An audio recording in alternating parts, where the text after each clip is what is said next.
எந்த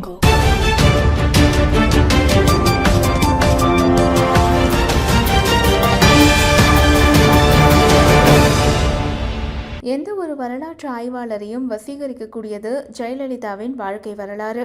கிட்டத்தட்ட திரைப்படங்களுக்கு இணையான ஏற்ற இறக்கங்களையும் துயரங்களையும் சவால்களையும் ஆச்சரியங்களையும் விசித்திரங்களையும் வெற்றிகளையும் தோல்விகளையும் கொண்டது பிரத்யேகமானது.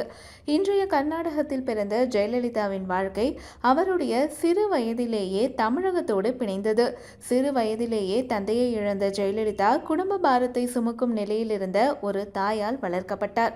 படிப்பிலும் பன்மொழி திறனிலும் சிறந்து விளங்கியவர் விருப்பமே இல்லாமல் தான் திரைத்துறையில் காலடி எடுத்து வைத்தார். ஆனால் அவர் அளவுக்கு வெற்றிகளை குவித்த நடிகை இன்றளவும் தென்னிந்திய சினிமாவில் கிடையாது. அடுத்து அரசியலிலும் அப்படியே நடந்தது. திரைத்துறையில் அவருக்கு பக்கபலமாக இருந்த எம்ஜிஆரின் அதிமுகவில் 1982 உறுப்பினரானார் ஜெயலலிதா. அதே ஆண்டு அக்கட்சி மாநாட்டில் பெண்ணின் பெருமை என்ற தலைப்பில் அவர் ஆற்றிய உரைக்கு கிடைத்த வரவேற்பு அடுத்த ஆண்டே அக்கட்சியின் கொள்கை பரப்பு செயலாளர் பதவியில் அவரை அமர்த்தியது. அடுத்த ஆண்டு மாநிலங்களவை உறுப்பினரானார். 1984 முதல் 1989 வரை அப்பதவியில் இருந்தவரை இடையில் நேரிட்ட எம்ஜிஆரின் மரணம் அடுத்த கட்டம் நோக்கி தள்ளியது. எம்ஜிஆரின் மறைவுக்கு பிறகு அதிமுக இரு அணிகளாக உடைந்தது. எம்ஜிஆரின் மனைவி ஜானகி ராமச்சந்திரன் தலைமையில் ஒரு அணியும் ஜெயலலிதா தலைமையில் ஒரு அணியுமாக பிரிந்த கட்சி அடுத்து வந்த சட்டசபை தேர்தலில் முதல் முறையாக தோல்வியை சந்தித்தது. தொடர் விளைவாக ஜானகி அரசியலில் இருந்து ஒதுங்கிக் கொள்ள அதிமுக ஜெயலலிதாவின் கைக்குள் முழுமையாக வந்தது. ஜெயலலிதாவையும் அரசியலில் இருந்து விலக்கும் முயற்சிகள் அரசியல் களத்தில் தொடங்கிய போதுதான் விஸ்வரூபம் எடுத்தார் அவர். 1989 மார்ச் 25 அன்று தமிழக சட்டசபையில் நடந்த வரலாறு காணாத வன்முறை சம்பவத்துக்கு பின் பெருத்த அவமானத்தோடு இனி இந்த அவைக்குள் முதல்வராகத்தான் நுழைவேன் என்று சபதமிட்டு புறப்பட்ட ஜெயலலிதா அடுத்த 2 ஆண்டுகளில் அந்த சபதத்தை நிறைவேற்றினார். தன்னுடைய 43வது வயதில் 1991 முதல்வராக பொறுப்பேற்ற போது அவரே தமிழகத்தின் இளவயது முதல்வர். அடுத்தடுத்த தேர்தல்களில் அவர் வென்றார், தோற்றார், மீண்டும் வென்றார், மீண்டும் தோற்றார். ஊழல் வழக்குகளை எதிர்கொண்டார், சிறை சென்றார், பதவி விலகினார், வழக்கில் வென்று மீண்டும் பதவியில் அமர்ந்தார், தொடர்ந்து வழக்குகளை எதிர்கொண்டார். ஒரு விஷயம், தமிழகத்தின் அரசியலில் இருந்து விலக்க முடியாத பெரும் மக்கள் சக்தியாக அவர் விளங்கினார். 2014 மக்களவைத் தேர்தலில் பெருமளவில் தனித்து நின்று மாநிலத்தின் 39 தொகுதிகளில் 37 தொகுதிகளை வென்று நாட்டின் 3வது பெரிய கட்சியாக மக்களவையில் அதிமுகவை அமர்த்தியது அவருடைய வெற்றிகளிலேயே மகத்துவமானது. குடும்ப அரசியலுக்கு எதிரானவராக தன்னை நிலைநிறுத்திக் கொண்ட ஜெயலலிதா தன்னுடைய குடும்ப உறவுகளிடமிருந்து முற்றிலுமாக விலகியே இருந்தார். ஆனால் நிழல் அதிகார மையங்கள் அவருடைய ஆட்சி காலம் முழுவதும் நீடித்தன. அவையே கட்சி தொண்டர்களிடமிருந்தும் மக்களிடமிருந்தும் அவரை விலக்கியும் வைத்தன.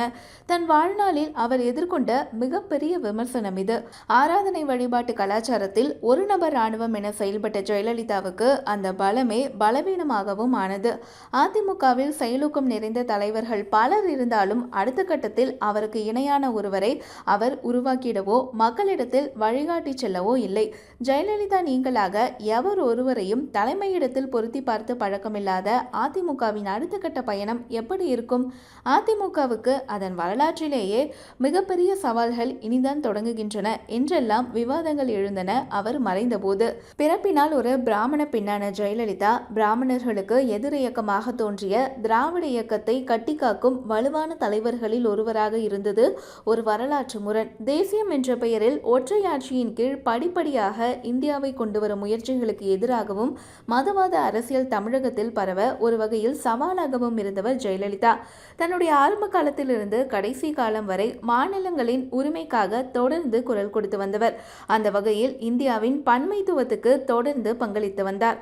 வெகுஜன திட்டங்கள் என்ற பெயரில் மேட்டுமைவாதிகளால் கிண்டலடிக்கப்பட்ட பல மக்கள் நலத்திட்டங்களை தமிழகத்தில் இரு திராவிட கட்சிகளும் போட்டி போட்டுக்கொண்டு அறிமுகப்படுத்திய சமூக நல அரசியலில் ஜெயலலிதாவுக்கு முக்கிய பங்குண்டு. தொட்டில் குழந்தைகள் திட்டம் முதல் நகர்ப்புற சலுகை விலை அரசு உணவகங்கள், மருந்தகங்கள், மாணவர்களுக்கான மடிக்கணினிகள், ஏழைகளுக்கான கால்நடைகள் திட்டம் வரை பல திட்டங்கள் புரட்சிகரமானவை. இன்றைக்கு நாட்டின் பல்வேறு மாநிலங்களிலும் இந்த திட்டங்கள் பிரதியெடுக்கப்படுவது அவருடைய அரசியலின் முக்கியத்துவத்தை சொல்லக்கூடியது. இந்தியாவின் ஒப்பற்ற மக்கள் தலைவர்களில் ஒருவராக திகழ்ந்த ஜெயலலிதா தான் வாழ்ந்த காலத்தில் மக்களால் நேசிக்கப்பட்டவர், கொண்டாடப்பட்டவர், வழிபடப்பட்டவர். தமிழக மக்கள் பலரும் அவரை அம்மா என்றே அழைத்தார்கள், அம்மாவாகவே பார்த்தார்கள். குறிப்பாக தமிழக பெண்களில் பெரும்பகுதியினர் கட்சி வேறுபாடுகளுக்கு அப்பாற்பட்டு அவரை பெண் சக்தியின் அடையாளமாக வரித்து கொண்டாடினார்கள்.